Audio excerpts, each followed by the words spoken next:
నమస్తే, welcome to 99 TV time to ask ప్రోగ్రామ్కి స్వాగతం. సీనియర్ జర్నలిస్ట్ సాయికృష్ణ గారితో. సాయికృష్ణ గారు నమస్తే. నమస్తే అండి.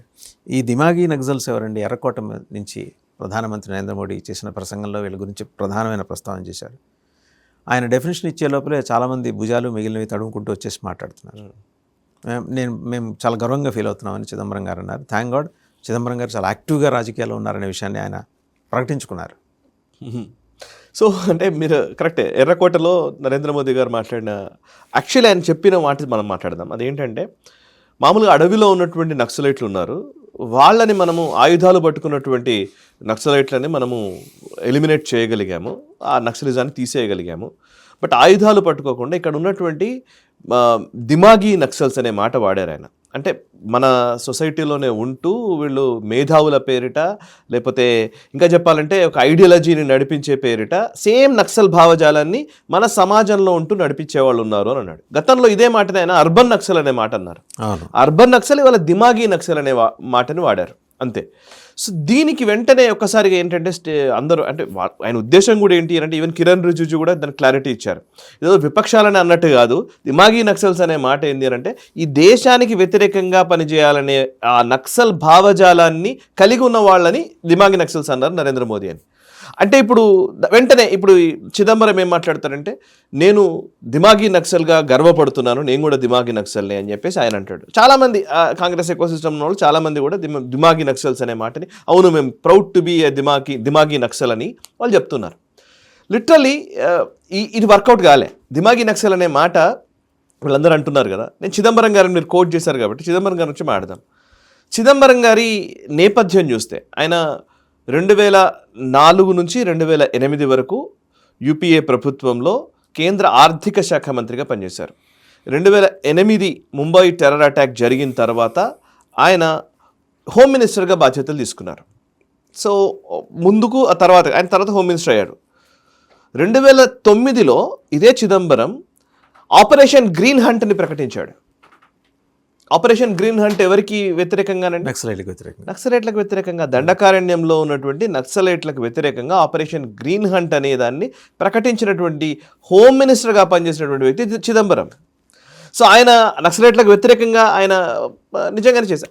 అయితే ఆ టైంలో ఈ ఏరివేత జరిగేది, కూంబింగ్ జరిగేది, గ్రే హౌండ్స్ని పంపించేవాళ్ళు, చాలామంది చనిపోయారు. అదే టైంలో నాకు తెలిసి గుర్తుంటే 72 మంది సిఆర్పిఎఫ్ జవాన్లని చంపేశారు అప్పుడు హిడ్మా వీళ్ళందరూ కలిసి నక్సలైట్లు.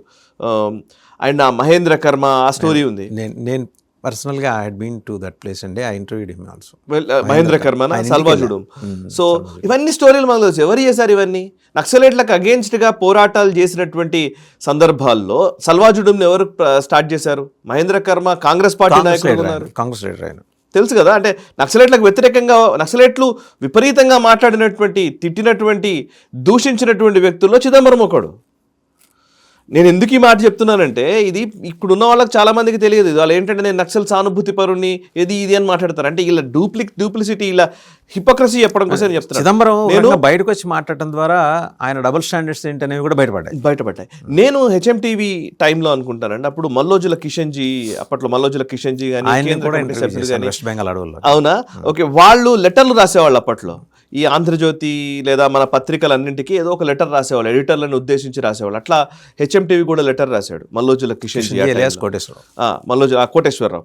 ఆయన లెటర్ రాసినప్పుడు ఆ లెటర్ నేనే వాయిస్ ఓవర్ చేసింది. ఆయన ఏం రాసేవాడో అదంతా చదివింది, దాన్ని ప్రజెంట్ చేసింది.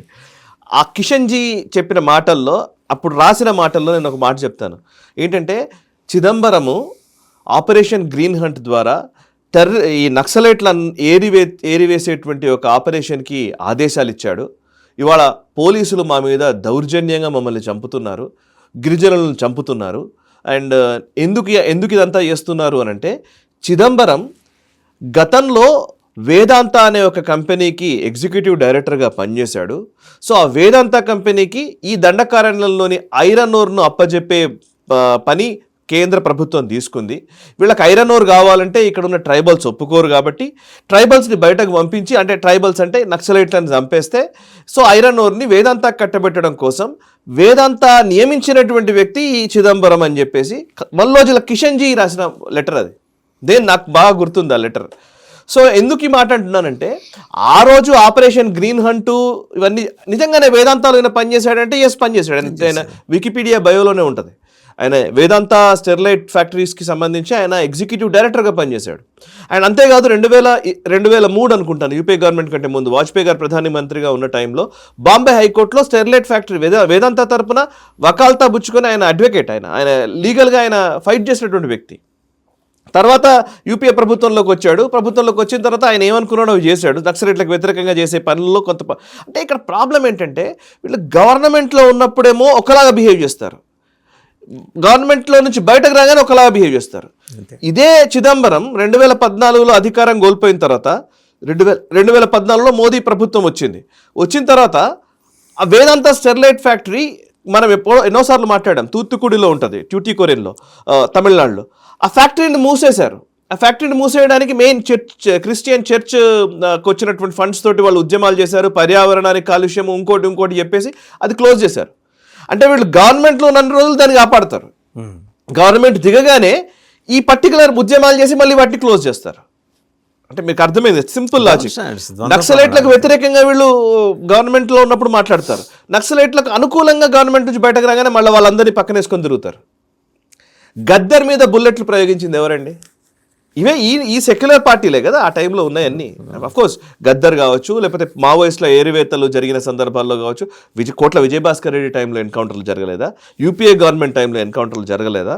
యూపీఏ గవర్నమెంట్ 2004 నుంచి 2014 మధ్య నక్సల్స్ ఎన్కౌంటర్లు ఏమీ జరగకుండానే ఉంది. అరుంధతీ రాయ్ ఎవరికి వ్యతిరేకంగా పుస్తకాలు రాసింది? వాకింగ్ విత్ ద కామ్రేడ్స్ చదివితే అర్థమవుతుంది మనకు.